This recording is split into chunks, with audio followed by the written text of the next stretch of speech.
In terms of your focus when you were competing then, how did you do that? Were you sort of, you had this vision of British Championships, and did you write things down? Did you have a kind of a wall of, like posters of people you wanted to follow? How did you get that control? Because I guess you didn't have someone to tell you. I think, and I tell people all the time, whatever it is, your training, business, even relationship, anything, write things down.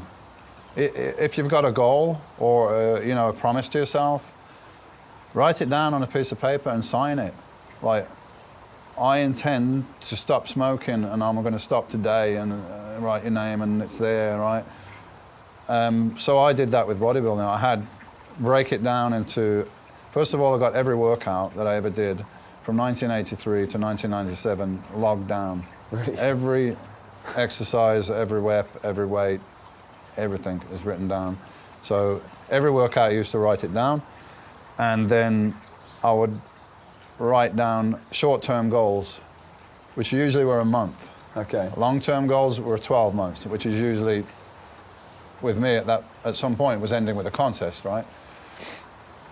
So I'd write down a few things like body weight, a few key exercises like bench and squat and deadlift and curls, whatever, write them down. This is what I'm doing now. This is a goal for next month. And reasonable, achievable goals. Like, if you're going to put something ridiculous that you can't achieve, then it's not going to help you. It's just going to demotivate you. So little goals, little steps. But all the journeys that we make are made of little steps.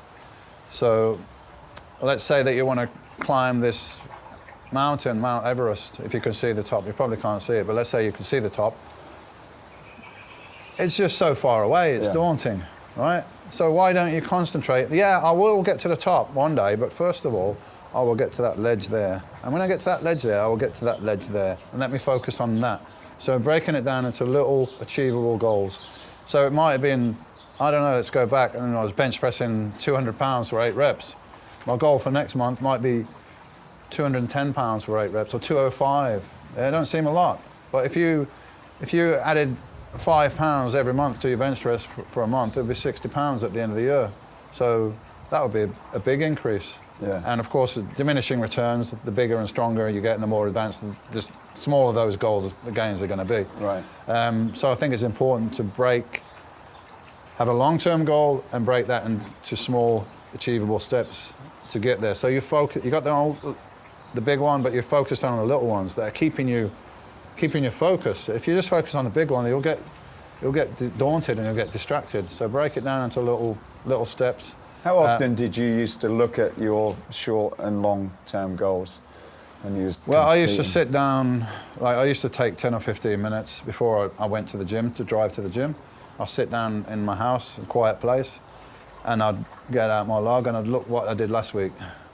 And I'd look at the goals and look what I did last week. That's what I did last week. So I did 200 pounds on the bench press for 8 reps. Today I must do 9. That's my goal. It's solid, it's there, it's in my head, and I go into the gym, I know what I'm doing. I know what my goal is. Most people wander into the gym.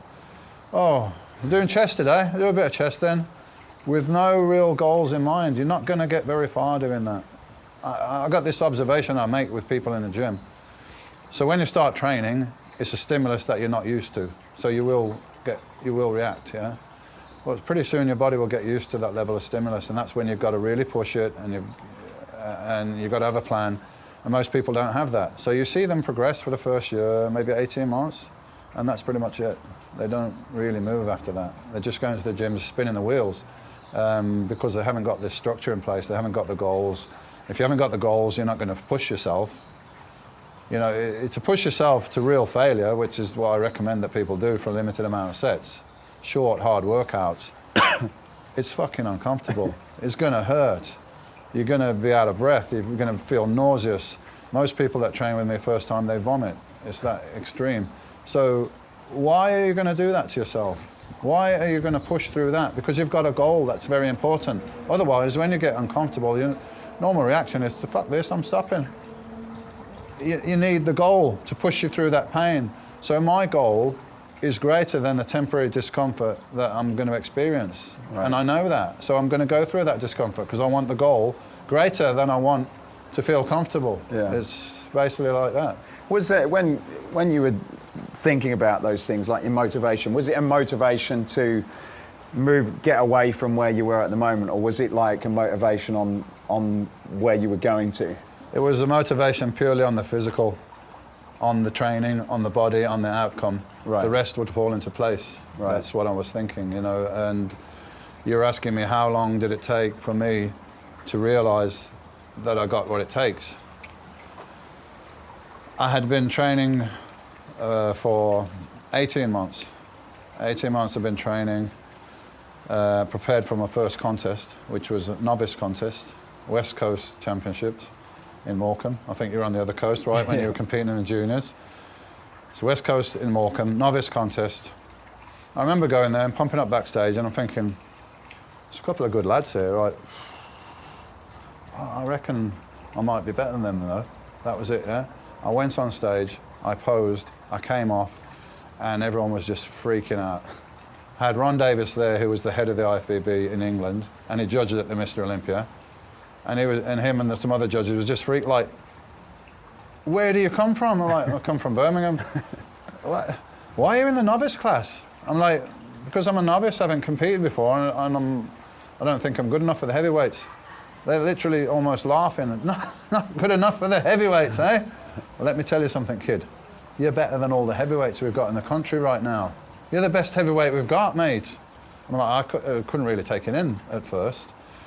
So he said, look, in 2 weeks' time, or a week's time, I think it was a week's time, there's the World Games in London, which is, World Games is like Olympic Games, but the sports are not yet accepted into the Olympic Games.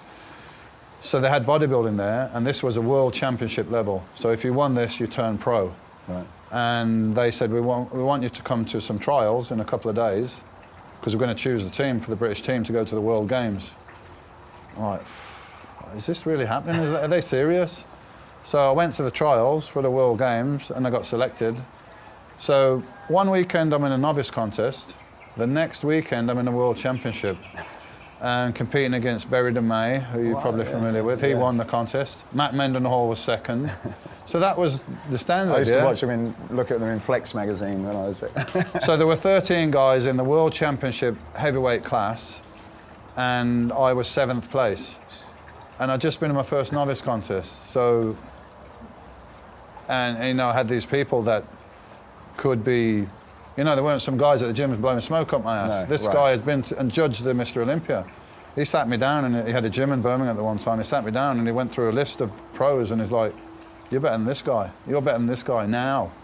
I think I was still not really believing him, but you know, I was like, no, I need to be much bigger. But the goods were there. People could see it. Yeah. I didn't really have much weak points. I had good leg structure, which most of the heavyweights didn't have at that time. I mean, I can look back now at my early photos and blatantly see like amazing potential there, but I didn't really know at the time. No. Did anything switch in your mind like after that? Was it like after that conversation or something where you suddenly realised that your life was probably going to be a bit different? Yeah, I did. I met Wag Bennett, who, Wag and Diane Bennett, they were running the federation at the time, or involved. And they're quite well known because they're the ones that they brought Arnold over. When he used to compete in the NABBA universe in London, he moved to, before he went to California with Joe Weider, he was in London living and training with the Bennetts. Right. So they knew Arnold as well, and they were, you know, they were talking to me as well. So it was great that I got all this feedback early on that what I'm doing and what I'm dedicating myself to is really worthwhile. So let's get on with it and do more. Yeah. And you just made you made that decision then, and I guess you never turned back. Yeah, and then I won the British Championship the following year, and then because I was British champion, I had somebody that was willing to back me in opening the gym, and that's when I opened the Temple Gym, which was my training base eventually for all the Mr. Olympias. Right. And very different from the American gym environment. It was a basement, down some stairs into a dark basement with no windows and no cardio. It just iron, you know. Was it the clanky sort of cast iron dumbbells? Yeah, you know, you'd hear the iron rattling down there. People were scared to go down there because it had a reputation, which was not totally justified. It was quite friendly once you got to know us. But I catch people all the time at the top of the stairs looking down because you couldn't actually see anything down there. It was just like you're going into a black hole. And you could hear rock music, people screaming, weights banging, and a lot of people were intimidated just to step down the stairs. Like, come on, no one's going to eat you down there.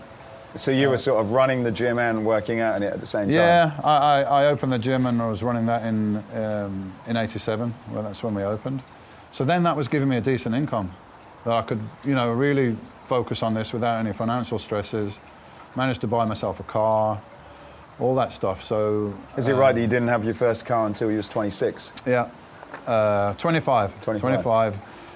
Because when I opened the gym and started making a decent salary, I took my driving lessons and got a car, Ford Cortina. Ford Cortina? £600. Ford Cortina, that was my first car. I had a Capri. Yeah, classic. Cortina. And at 26, wow. Yeah, all my friends had cars from 18, 19, 20. But as I said, I really didn't feel like I was missing out because I think internally I knew, like, something's coming and this is, don't worry about this. So I had that confidence, especially after the 85 when I got all this feedback. Yeah. So maybe I'm thinking about being possibility of being Mr. Olympia, but it was very, very remote at that point. I didn't like want to push my vision too far and be unrealistic. So I was like, I want to get to be pro at that point. I think I can be a good pro. So my future's looking better than it was a couple of years ago.